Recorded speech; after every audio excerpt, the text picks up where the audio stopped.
बीड जिल्हा वेगवेगळ्या कारणांनी चर्चेत येत असतानाच आणखी एक खंडणीचा प्रकार समोर येत आहे.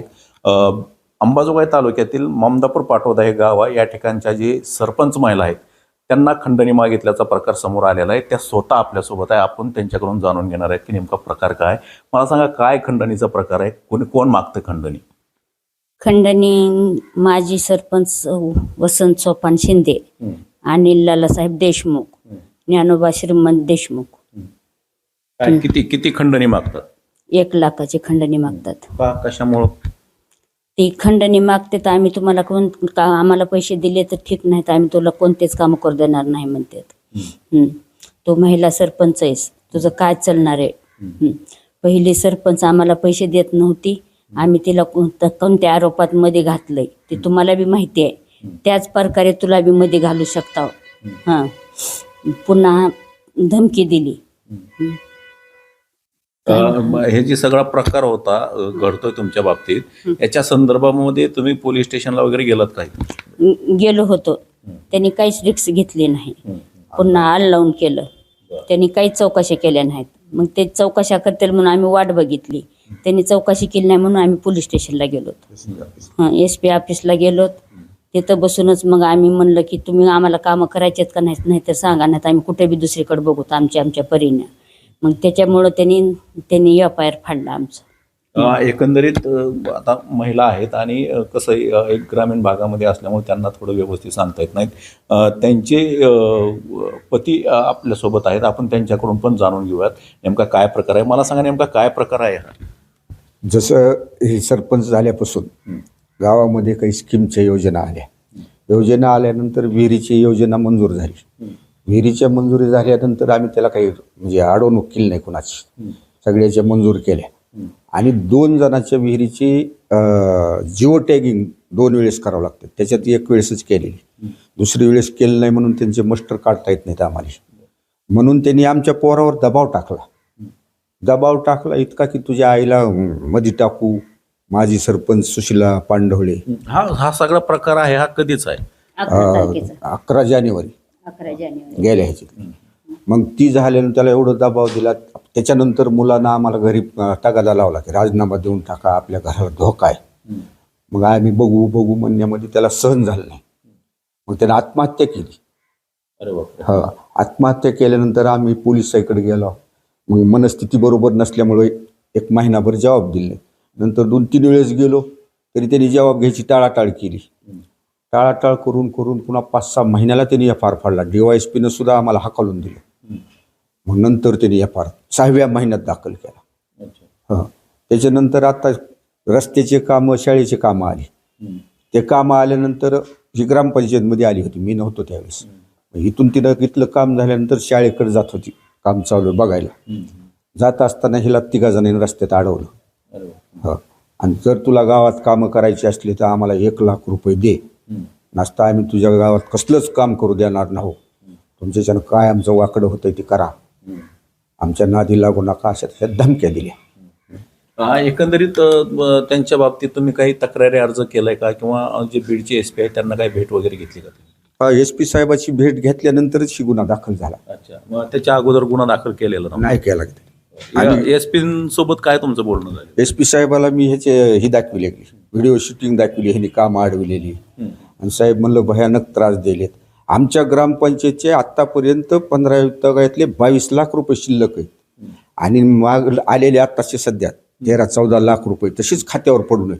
आम्हाला कामच करू देण्यात कसलंच. गावात अडवणूक करायलेत, गुंडगिरी जास्त आहे त्यांची. आणि आम्ही आपलं गरीब माणसं, OBC, त्याच्यामुळं त्रास दिले.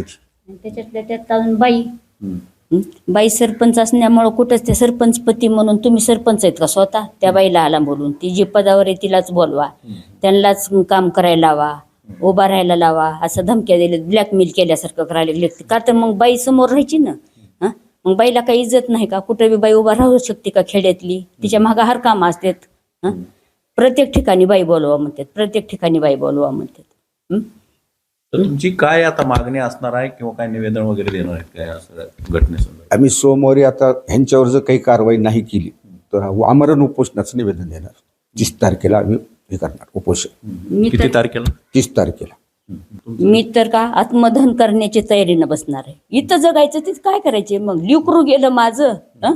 त्या लेकरांना माझ्यासारखं म्हणायचं, आई तू राजीनामा दे ग, आपल्या घराला धोका आहे, काय करायचंय बाबा? कुणी बी म्हणतंय रे, मंत्र्याला आपण शिव्या देतो, बोलू दे, तू सहन कर. कुणी पोलीस गाडी बोलली तर मी स्वतःहून बसते, आपण गुन्हा केला नाही काही, तू शांत राहा म्हणत होते मी माझ्या लेकराला. माझ्या लेकराला सहन झालं नाही. माझ्या लेकराला म्हणत होते त्या धनगरणीसारखं, जसं तू तिला मध्ये टाकलं तसं तुला टाकण्याचं. आम्ही कुणाला तोंड दाखवायचं आहे? त्या पदावरून काही ठेवलं नाही. मला राजीनामा देऊन टाकाय. बरं माय म्हणले, हो देऊ रे बाबा म्हणले, आपण थांब जरा शांत बस.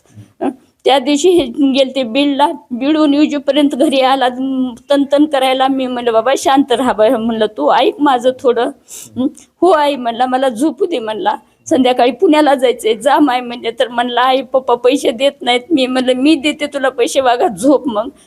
तर हो आई झोपतो म्हणला. मग मी म्हणलं मला भांडे घासायचे, वागा मी भांडे घासू का? तर घासून घे भांडे म्हणला. मी बाहेर येईल तर शेवटचा शब्द माझ्या लेकराचा होता, आई तू पदाचा राजीनामा दे. मी पुन्हा वाचलं म्हणून मध्ये गेले तर लेकरानं माझ्या आत्महत्या केली. गळफास कोणती माय सहन करेल? तिथून तर लई माझा छळ सुरू केलाय. मला सहन होईना, मी आत्महत्या करीन म्हणूनच आत्मदहन करणार आहे, म्हणूनच उपोषणाला बसणार आहे. माझं जान जवान लेकरू गेलं, आणि एकतर गेलं ती गेलं. ग्रामसभा झाली नाही म्हणून त्यांनी आमच्यावर खोट्या केसेस केल्यात. कोर्टात चालू आहे आता. कोणती माय आज 5व्या आणि 6व्या दिवशी फोटो चमकते सांगा तुम्ही? फोटोच कशी काढली नाही? मग पुरावाच नाही म्हणून आमची ग्रामपंचायत मधली ग्रामसभा सिद्ध केली नाही त्यांनी. मग कुठवर सहन करायचं ह्यांचा अत्याचार? आम्ही सहन करणार नाही. इथून पुढे मी माझ्या कुटुंबाला धोका आहे, माझ्या कुटुंबाला संरक्षण पाहिजे. कुठेही जरी काही झालं तर मी प्रत्येक त्यांचंच नाव घेणार आहे. आणखीन इतर आहे, त्यांच्या मागं लई माणसं आहेत, माझ्या मागं फक्त कुटुंब आहे, माझ्या मागं कुणी सुद्धा नाही. मी सहन करणार नाही. माझ्या कुटुंबाला केसाला जरी धक्का लागला तर मी राजरोज त्यांचे नाव घेणार आहे. मी हलणार नाही.